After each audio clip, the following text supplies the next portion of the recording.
রাজনীতি কখনো স্ট্যাটিক হয় না। শ্রমিক ভট্টা শুভেন্দু কি নরেন্দ্র মোদীর হাতেই রেগুলেটর নেই, তা কে রেগুলেট করবে? হকারদের নিয়ে মিছিল কিন্তু সিপিএম করছে এবং প্রতিবাদ জানাচ্ছে। প্রোটেকশন দেওয়া এক জিনিস, প্রতিবাদও তো আগে প্রতিবাদ তো জানাতে হবে। তৃণমূল কংগ্রেস তো এখনো পর্যন্ত কোনো নেমে প্রতিবাদই জানাতে পারছে না। এই যে অন্নপূর্ণা ভাণ্ডার, মতুয়া সম্প্রদায়ের মানুষ, তারা যারা ভোট দিয়েছিলেন আর যারা দেননি তারাও বলেছিলেন আরে ঠিক আছে বিজেপি এলেই সবার নাম উঠে যাবে। এখন দেখা যাচ্ছে যা তার ক্রাইটেরিয়া, অন্তত 10 লক্ষ মতুয়ার নাম আর কোনোদিনই ওঠার সম্ভাবনা নেই। স্যার, আপনি ফেসবুকে একটি পোস্ট করেছিলেন এই কাকলি ঘোষ দস্তিদার সহ আর যেসব সমস্ত এমএলএরা ওই সরকারি প্রোগ্রাম বা বিজেপির প্রোগ্রামে গিয়েছিল, তো এখনও কি আপনার মনে হয় যে এই সমস্ত এমএলএ বা কাকলি ঘোষ দস্তিদার তারা বিজেপিতে যোগদান করবে? মানে কি সম্ভাবনা এখন বুঝছেন? প্রথম কথা, এমএলএরা কেউ জয়েন করবে না ফার্স্ট। কিন্তু এমএলএ থাকতে গেলে তাদের নানা রকম কাজকর্ম আছে। এক, তার মধ্যে যারা এমএলএ হয়েছে তাদের টাকা পয়সার ব্যাপার আছে। এখন কথায় কথায় আজকাল আমরা দেখি ইডি সিবিআই, ইডির কেসে প্রমাণ হোক আর না হোক ইডি প্রথমে যায়, তারপরে তাকে জেরা করে, তারপর প্রয়োজনে গ্রেপ্তার করে পলিটিক্যালি। তো রাজনৈতিক দলের যারা নেতা নেত্রী তাদের সকলেরই কিছু না কিছু আয় বহির্ভূত সম্পত্তি থাকে। ইডিটা কি?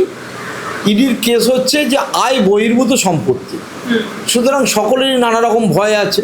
আর বিজেপি প্রথম থেকে একটু উদারতা দেখাচ্ছে। বিজেপি 3টে লাইন নিয়েছে, কেউ কড়া, শুভেন্দু অধিকারীর মতো শ্রমিক ভট্টাচার্য নরম, আবার শুভেন্দু অধিকারী চাইছে এরা যাক, সুতরাং তারা যাবে, এটা করবে।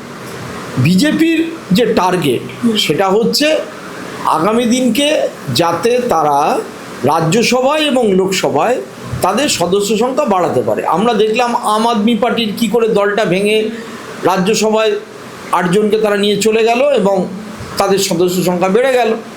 এইবার পশ্চিমবঙ্গে যে 29 জন ছিল, এখন একজন মারা যাওয়ায় সেটা কমে গেছে 28 জন।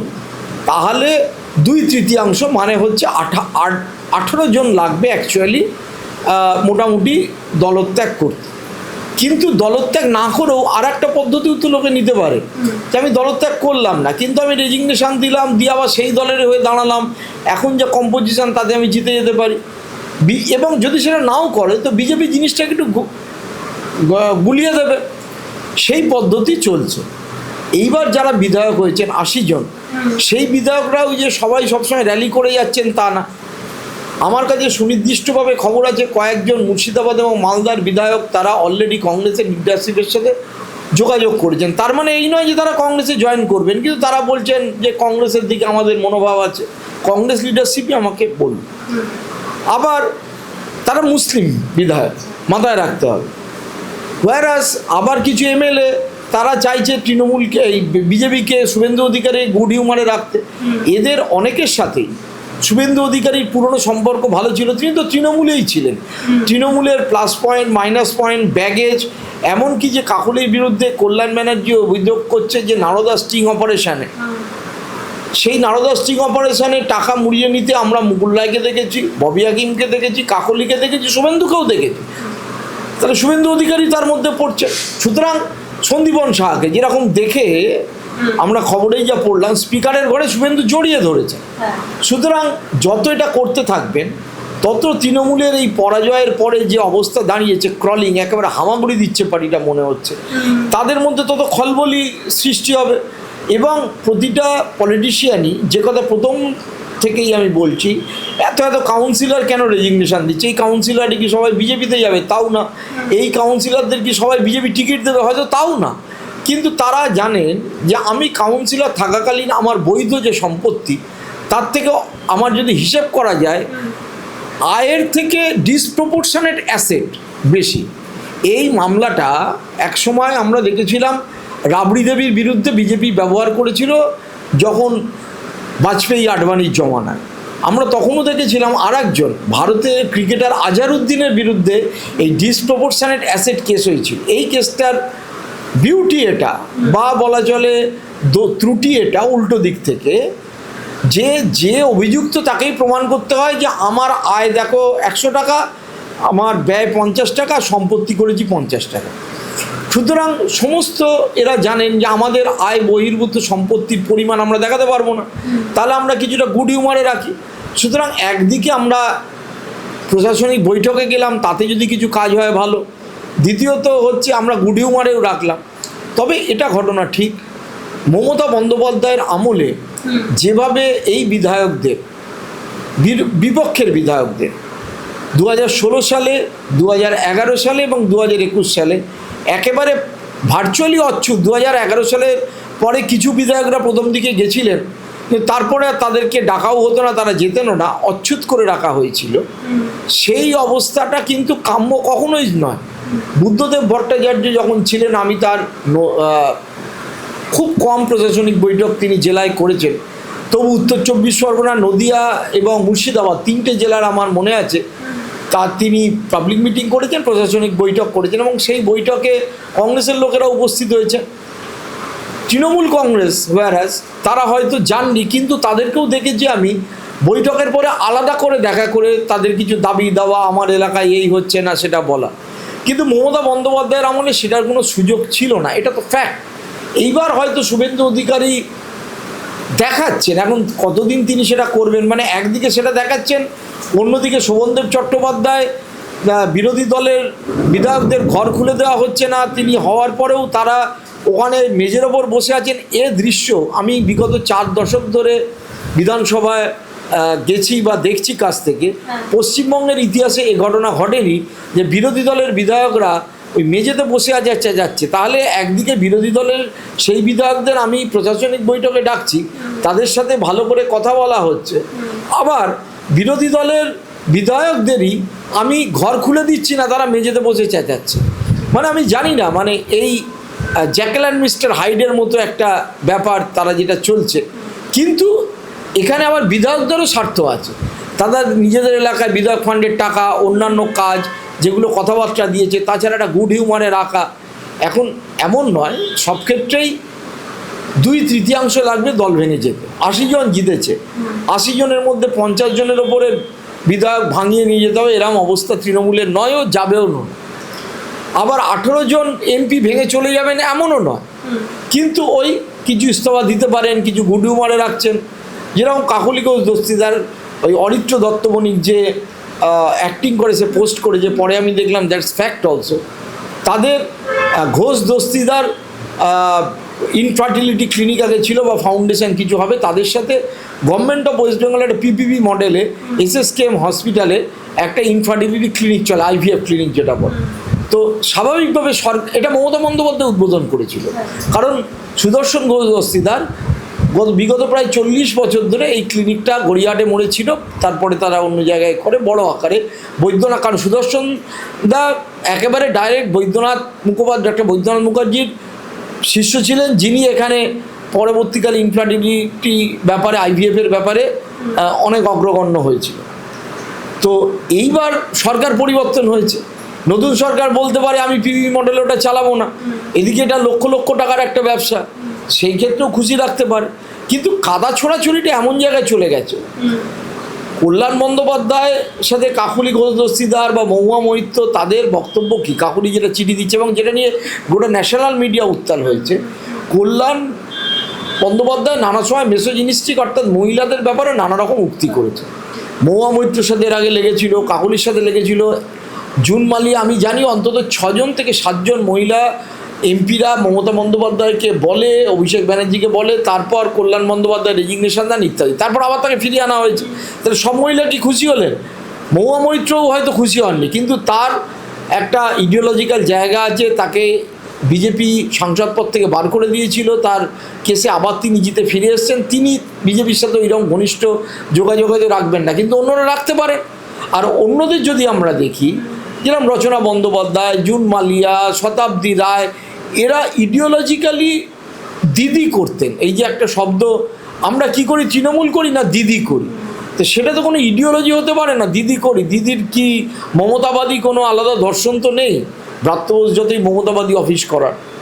তো ফলে তারা আগামী দিনকে কি করবে, কার সাথে ঘনিষ্ঠ যোগাযোগ রাখবে। আমি শুনছি যে 2 জন সাংসদ, কীর্তি আজাদ এবং শত্রুঘ্ন সিনহার মধ্যেও একজন, যোগাযোগ রাখছেন, কিন্তু যোগাযোগ রাখছে, এই নয় যে তারা দল ভেঙে চলে যাবে। কারণ সামনেই পার্লামেন্ট খুলছে, পার্লামেন্টে অধিবেশন হবে, প্রত্যেকটা এমপি নানা রকম ব্যাপার থাকে। একজনের ক্ষেত্রে শুনেছি তিনি ইস্তফা দিতে পারেন, ইউসুফ পাঠান, এবং সেই ক্ষেত্রে আবার যদি ইলেকশন হয় হয়তো সেক্ষেত্রেও একই ব্যাপার, ইউসুফ পাঠান এবং তার ভাইয়ের যে সম্পত্তি সেইখানেও আবার কোনো রকম কিছু থাকতে পারে। কারণ আমরা বারবার দেখেছি যে বিজেপি যাদের বিরুদ্ধে ইডি সিবিআইয়ের অভিযোগ তোলে, সে অজিত পাওয়ার হোক, সে সুশীল শিন্ডে হোক, সে হেমন্ত বিশ্ব শর্মা হোক, সে শুভেন্দু অধিকারী হোক, এ কাতার মে হয়, লম্বা লাইন। কিছুদিন পরে এই রাঘব চাড্ডার বিরুদ্ধে উঠবো করছিল, ওখানে লাভলি ইউনিভার্সিটির যিনি প্রতিষ্ঠাতা কি সিং, তার বিরুদ্ধে হলো, পর 3 দিন জেরার পরে তিনি চলে গেলেন। সুতরাং এই চাপটা রাখবে। উল্টো দিক থেকে ইডিওলজিক্যাল কারণে যেহেতু স্ট্রং নয়, এরাও যোগাযোগ রাখবে, এবং যত এটা করতে থাকবে তত তৃণমূলের অভ্যন্তরে একটা অস্থিরতা বাড়বে, দল ভেঙে যাচ্ছে এইভাবে প্রচার করবে। এবং কলকাতা কর্পোরেশনে যে কাউন্সিলররা আছে তারা নানা রকম কথাবার্তা বলছে, কারণ তারা জানে পরবর্তী ভোটে জিততে পারবো না, তাদের কজনকে বিজেপি নেবে না। কুলিং পিরিয়ডে এখন একটা 3 মাসের সময় দিয়েছে, কুলিং পিরিয়ড 3 মাস, 3 মাসের মধ্যে পরে কার জন্যে দরজা খুলবে আর কার জন্যে খুলবে না সেটা বিজেপিই জানে, আর যে যাবে তাই সেই জানে। এই তৃণমূল দলটা কি আগামী দিনে ভোটে লড়ার মতন অবস্থায় থাকবে? এটা আমি অনেক দিন ধরেই বলছি, আপনাদের চ্যানেলেও বলেছি, এটা একটা তৃণমূল পার্টিটার একটা ইডিওলজি ছিল, সিপিএম হাঁটাও রাজ্য বাঁচাও। সিপিএম হটে গেছে 2011, তারপর সিপিএম শূন্য হয়ে গেছে 2021। সুতরাং সিপিএম তো একটা জিনিসকে আমি মারতে চাইছি, সে মরেই গেল, ধরান জিরো হয়ে গেল, তাহলে তারপর আর কিছু থাকে না। তারপর তার থাকে কামাই গোচাই, অন্য বিজেপির বিরুদ্ধে লড়া। এরপর ইডিওলজিক্যালি জায়গাটা যেহেতু উইক, যেরকম কংগ্রেসের একটা ইডিওলজি আছে, সেখানে মহাত্মা গান্ধী, আম্বেদকর, নেহরুর ইডিওলজির ওপর কংগ্রেস বেস করে দাঁড়িয়ে আছে, সেকুলারিজমের ইডিওলজির ওপর। বিজেপি বিনায়ক সাভারকর, হেডগাঁওকর, গোলওয়ারকারের থিওরি, তার সাথে শ্যামাপ্রসাদ মুখার্জি একেবারে কট্টর হিন্দুত্ব, মুসলিমদের একেবারে কর্নার করে নাও, সেকুলারিজমের কোনো দরকার নেই, ভারতের সংবিধান পারলে বললে দাও, অনেকটা মুসলিনী ধাঁচের, অনেকটা ধাঁচের একটা করো, ফ্যাসিস্টিক একটা আউটলুক, তার একটা আলাদা ইডিওলজি আছে। নকশালদের তাদের একটা আলাদা ইডিওলজি আছে, সিপিএমের মার্ক্সবাদ, তার সাথে কমিউনিস্ট ম্যানিফেস্টো, তার সাথে মার্ক্সবাদ, তার সাথে কিছুটা লেনিন, মাও জেদুং কীভাবে করেছে ইডিওলজি আছে। কিন্তু তৃণমূলের তো সেভাবে কোনো ইডিওলজির বেস নেই। ফলে তৃণমূল যারা করেন তাদের হচ্ছে তারা একটা দিদি করেন। এখন দিদির ইডিওলজি কি, দিদি কখনো তৃণমূলের, সিপিএম তো হঠাৎ গিয়ে কখনো বিজেপির সাথে গেছেন, কখনো কংগ্রেসের সাথে গেছেন, আবার বিজেপির সাথে গেছেন, আবার কংগ্রেসের সাথে গেছেন, এই করতে করতে ক্ষমতা এসে তারপরে কারোর সাথেই নেই। এইবার হয়ে গেল ইডিওলজির সমস্যা। এবং মমতার যদি আমরা উত্থান দেখি ইন্ডিভিজুয়ালি বা দলগতভাবে, কংগ্রেসে ছিল রাজীব গান্ধীর ঘনিষ্ঠ, শুধু না স্নেহধন্য ছিল, যে কারণে এখনও সোনিয়া গান্ধীর সাথে সম্পর্ক। তারপরে দল করলো যখন বিজেপির সাথে, তখন আডবাণী বাজপেয়ী। তারপরে 2001 সে বুঝলো না বিজেপির সাথে গেলে হবে না, দুম করে ছেড়েছে কংগ্রেসের সাথে, কংগ্রেসের সাহায্য, অর্থ সব কিছু নিয়ে ইলেকশন করলো, হেরে গেল। আবার 2002-3 থেকে বেড়ে 4 পর্যন্ত বিজেপির সাথে ওরা একা হয়ে গেল। 6-এর বিধানসভা ইলেকশনও লড়লো, এবং তার আগে 2005-এর সম্ভবত কলকাতা পুরসভার ভোটটাও কিন্তু তারা ওইভাবেই লড়েছিল, যে সুব্রত মুখার্জি তার আগে লড়েছিল বিজেপির সাথে। তাহলে 2006, এবার 6 দিলো না বিজেপির সাথে হচ্ছে না, এবার 7-8 থেকে দূরত্ব নন্দীগ্রাম সিংহ হয়ে গেল, 9তে আবার কংগ্রেস আবার 11তে আবার কংগ্রেস, তারপরে কংগ্রেসকে 2012-তে ছেড়ে দিল, তখন তো ক্ষমতায় চলে এসেছে। অর্থাৎ এই যে ফ্লিপ-ফ্লপ, একবার সাভারকর, একবার গান্ধী, একবার গডসে, একবার গান্ধী, ফলে তাদের কর্মীদের তো ইডিওলজি হয়নি, তারা সিপিএম তাড়াও, দুর্নীতির, সিপিএমের একনায়কতন্ত্র, দুর্নীতির অবসান করো এবং ক্ষমতায় যাও। ফলে যখন ক্ষমতা হারিয়ে ফেলেছে তখন তাহলে কি করবে? আর ওর যদি জার্নিটা দেখা যায়, মমতা বন্দ্যোপাধ্যায় তৃণমূলের, তারা সবসময় একটা ন্যাশনাল পার্টির সাথে থেকেছে বিরোধী অবস্থায়, আইদার বিজেপির সাথে নয় কংগ্রেসের সাথে। তার ইতিহাস তো টানা, মানে পরপর আমি যা বললাম। তাহলে এখন আবার তারা বিরোধী ভূমিকা, তাহলে এখন যদি কোনো ন্যাশনাল পার্টির সাথে তারা না যায় তাহলে কি দাঁড়াবে? তাহলে আইদার তাকে কংগ্রেসের সাথে যেতে হবে, যে কারণে রাহুল গান্ধী ফোন করে যে সোনিয়া গান্ধীর সাথে কথা বলছে, বা অভিষেক ব্যানার্জির সাথে রাহুল গান্ধীর মিটিং হওয়ার কথা ছিল প্রায় 2 সপ্তাহ আগে, হয়নি। অভিষেক ব্যানার্জি তো বেরোচ্ছেন না, কিন্তু তাকে যদি এই বিজেপি বিরোধিতাটা রাখতে হয়, কারণ স্টেটে এখন বিজেপি, তাহলে তার সাথে কংগ্রেসের সাথে যেতে হবে।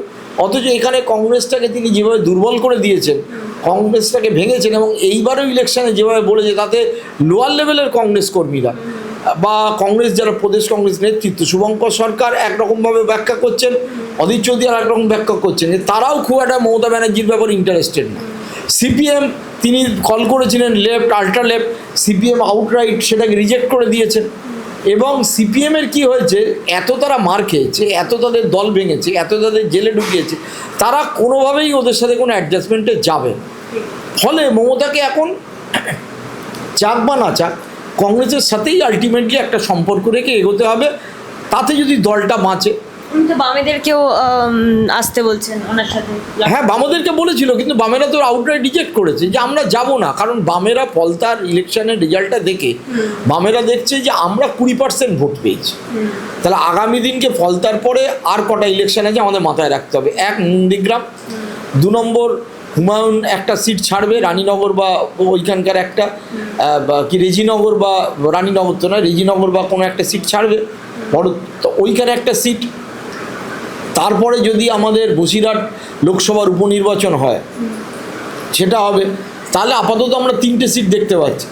সেকে বাম চাইবে যে আমরা কোয়ান্টাম জাম্প করি, 5% আমরা নেমেছিলাম, সেখান থেকে যদি আমরা 20%-এ যেতে পারি, তারপরে পুরসভাগুলোর ভোট আছে, এবং ক্যালকাটা কর্পোরেশনের যে অবস্থা, হাত পা কাঁপছে, তাতে নভেম্বরে ওদের ইলেকশন, সেটা আমার ধারণা নভেম্বরে হবে না, কারণ দুর্গাপুজো পড়ে যায়।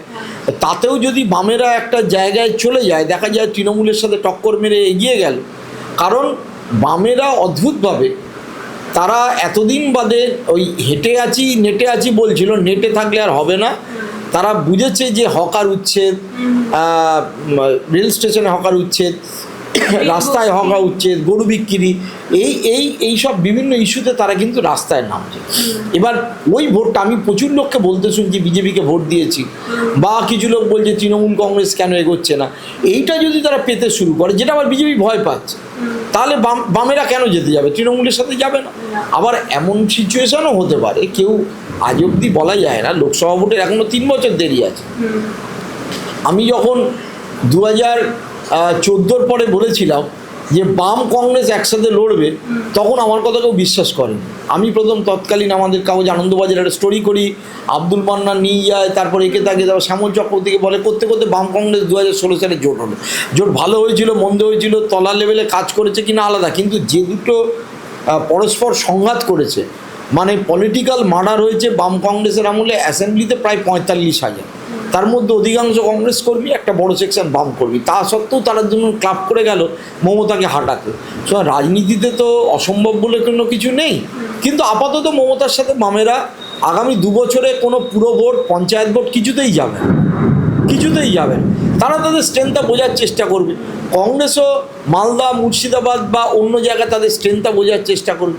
এমন হতে পারে কংগ্রেস বাম এক হয়ে গেল, কেরালার তো ইলেকশন হয়ে গেছে যা হবার, বামেরাও চাইবে আর একটু অক্সিজেন পেতে, কংগ্রেসও চাইবে আর একটু অক্সিজেন পেতে। এইরকম একটা অবস্থার সৃষ্টি হবে আগামী দিন, এটা পরিষ্কার বোঝা যায়। বামেদের উত্থানটা হতে পারে, প্রবাবিলিটি রয়েছে, কারণ লোকের চোখে হয়টা কি, আমি ততক্ষণই বিরোধী দলের সাথে রাজনীতি করব, কর্মী যারা বা সাধারণ মানুষ, তাকে তো আমাকে প্রোটেকশন দিতে হবে রে বাবা। বিরোধী দলের কাজ শুধুমাত্র বিরোধিতা করা না, তাকে তার যে কর্মীরা বিরোধিতা করতে রাস্তায় নামবে, যেরকম থানা ঘেরাও করবে, এসডি অফিসে বিক্ষোভ দেখাবে, বিভিন্ন জায়গায় সড়ক পে উত্তার না, মানে রাস্তায় যে নামবে তার প্রোটেকশন দিতে হবে, তাকে অ্যারেস্ট করে নিয়ে গেলে তার প্রোটেকশন দিতে হবে।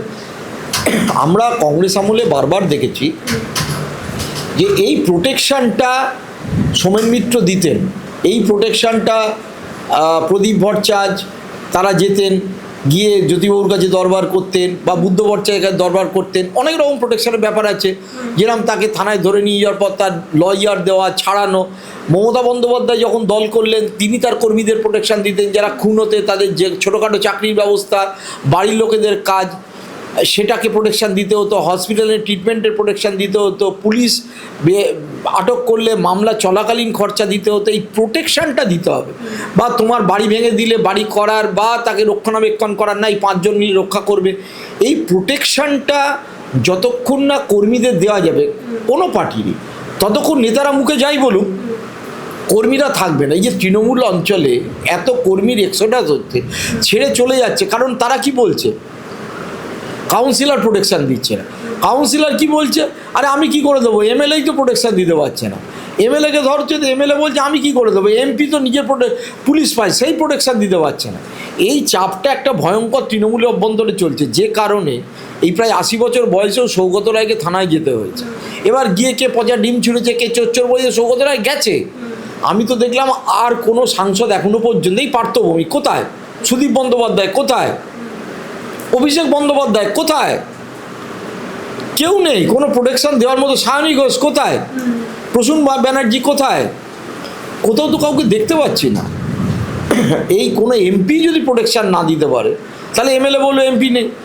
এই প্রোটেকশনটা যদি কর্মীদের পাওয়ারে না থেকেও দেওয়া যায়, সেটা সিপিএম যদি দিতে পারে কিছুটা প্রোটেকশন, তার সাথে আন্দোলন করা, তাহলে সিপিএমের পালে হাওয়া লাগবে। যদি কংগ্রেস দিতে পারে তার সাথে প্রোটেকশন, কংগ্রেসের পালে হাওয়া লাগবে। আমরা একটা জিনিস লক্ষ্য করলাম, প্রোটেকশন না দিতে পারলেও হকারদের নিয়ে মিছিল কিন্তু সিপিএম করছে এবং প্রতিবাদ জানাচ্ছে। প্রোটেকশন দেওয়া এক জিনিস, প্রতিবাদও তো আগে প্রতিবাদ তো জানাতে হবে।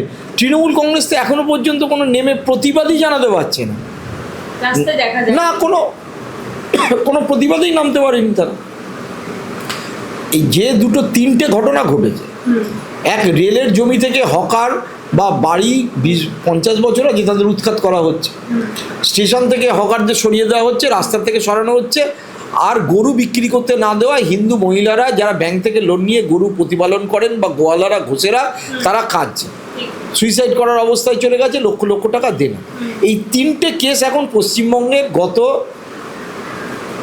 20-25 দিনের সরকার আসার পরে 9 তারিখে যদি দেখি শপথ নিয়েছে, তাহলে আজকে সেই দিক থেকে 20 দিন দাঁড়ালো।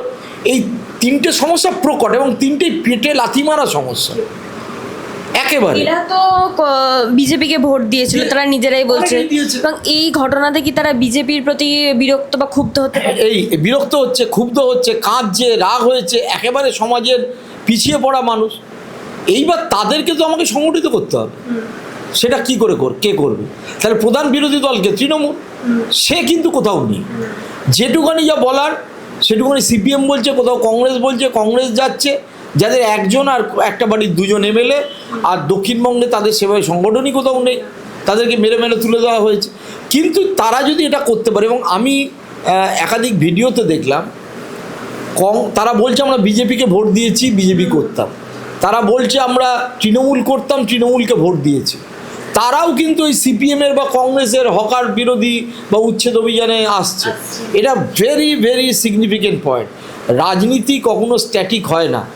আর বিজেপি 45% ভোট পেয়েছে, হিন্দুদের 62-65% পেয়েছে, যাই হোক একটা, কিন্তু 55% লোক কিন্তু তার বিরুদ্ধে ভোট দিয়েছে।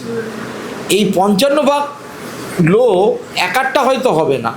বিজেপি হয়তো চাইবে মমতা ব্যানার্জি 40 থেকে কমে 25 আসুক, সিপিএম 5 থেকে বেড়ে 20 হোক, কিন্তু সবসময় যে যার মতো ক্যালকুলেট করে তো হয় না। মমতা ব্যানার্জি এরকম ক্যালকুলেট করে এইবার ইলেকশানে, ইন্টারেস্টিংলি 2026 ইলেকশানে কোথাও কি কোনো একজন সিপিএমের কর্মীর গায়ে হাত পড়েছিল? পড়েনি। কোনো প্রার্থীর হাত পড়েছে? পড়েনি। কোনো ব্যানার ছেঁড়া হয়েছে? হয়নি। এটা অভাবিত কেন? আর মমতা চাইছিল যে সিপিএম বাড়ুক, কিন্তু বাড়লো না, আরও কমে গেল 1% ভোট, সেইটাই চলে গেল বিজেপি। আর বিজেপিও ভাবছে এরা একটু বাড়ুক, কিন্তু বেশি বাড়তে দেওয়া যাবে না। কিন্তু মুশকিল কি, সমাজ পরিবর্তন, দল পরিবর্তন, ওই রকম কোনো রেগুলেটর কারোর হাতে নেই। শ্রমিক ভট্টা, শুভেন্দু কি নরেন্দ্র মোদীর হাতেই রেগুলেটর নেই? তা কে রেগুলেট করবে? পাবলিক যখন যায় তখন গোটা ব্যবস্থাটার বিরুদ্ধে যায়, কিভাবে যায় কেউই জানে না। আমরা এই প্রতিবেশী রাষ্ট্রগুলোতে দেখলাম, শ্রীলঙ্কায় আমি যখন ছাত্র তখন থেকেই জেবিপি, জনতা বিমুক্তি পেরোবে না, তারা আন্দোলন করছে, লেফটিস্টরা। আমি আজ 60 বছর প্রায় বয়স হয়ে গেছে আমার, আজকে তাদের দল অনেক, আমি শ্রীলঙ্কায় গিয়েও তাদের কোনো অস্তিত্ব, 2015 সালে শ্রীলঙ্কায় 10 দিন ধরে থেকে ঘুরেছি, তাদের কোনো অস্তিত্ব দেখি। একেবারে সবই সাংঘাতিক, মানে তাদের যে রাষ্ট্রনেতা ছিলেন তাদেরকেই দেখেছি, তারা ক্ষমতা এলো। সুতরাং কীভাবে পরিবর্তন হবে তা কেউ জানে না।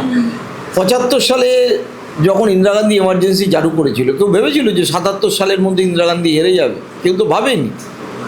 তো সুতরাং স্ট্যাটিক নয়, মানুষের মন সব মিলিয়ে স্ট্যাটিক নয়। জিনিসের দাম বাড়ছে, মানুষের মধ্যে বিক্ষোভ হচ্ছে, চাকরি নেই, বাকরি নেই।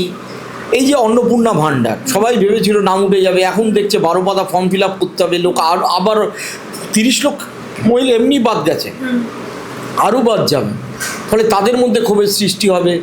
এই যারা মতুয়া সম্প্রদায়ের মানুষ, তারা যারা ভোট দিয়েছিলেন আর যারা দেননি, তারাও বলেছিলেন আরে ঠিক আছে বিজেপি এলেই সবার নাম উঠে যাবে। এখন দেখা যাচ্ছে যা তার ক্রাইটেরিয়া, অন্তত 10 লক্ষ মতুয়ার নাম আর কোনো দিনই ওঠার সম্ভাবনা নেই। তো তাদের মধ্যে একটা ক্ষোভ হবে, তাদের বাড়ির লোকের মধ্যে। তো সামগ্রিকভাবে যে পরিস্থিতির কি দাঁড়াবে কেউ জানে না। ফলে একটা তো মানুষের মধ্যে সবসময় চার্নিং হচ্ছে। এখন এই অবস্থার সুযোগ যারা কাজে লাগাতে পারবে তারা এগিয়ে আসবে। কিন্তু এখন অবধি তৃণমূল কংগ্রেস কতটা লাগাতে পারবে, কতটা রাস্তায় নামতে পারবে বোঝা যাচ্ছে না। কারণ তৃণমূল কংগ্রেসের নেতা নেত্রী সবাই এই ইডির ভয়, অমুক ভয়, সম্পত্তির ভয়। আর প্রতিদিন টিভিতে দেখা যাচ্ছে কারুন না কারুন, কোথায় পঞ্চায়েত উপপ্রধান একটা আলিশান বাড়ি করেছে, কোথায় একটা কাউন্সিলর একটা কি করেছে, সেটাই এমন করে প্রচারিত হচ্ছে সংবাদ মাধ্যমে। ফলে বলারও কিছু নেই, কেউ নামতেও পারছে না। প্রতিদিন অভিষেক বন্দ্যোপাধ্যায়ের বাড়ি নিয়ে, সম্পত্তি নিয়ে, স্কেলেটার নিয়ে একটার পর একটা স্টোরি আসছে। ফলে কেউ বলতেও চাইছে না। এমনকি মুখপত্রগুলো এক এক করে ছাড়তে থাকছে কেন? তারা বুঝতে পারছে যে আমরা দলকে ডিপেন্ড করা মানে পাড়ায় বা বাড়িতে আমার লোকে সমালোচনা করছে। তো ফলে এই অবস্থাটা এই রকম দাঁড়াবে, এত দ্রুত দাঁড়াবে, একটা ক্রলিং কেউ ভাবতে পারেনি।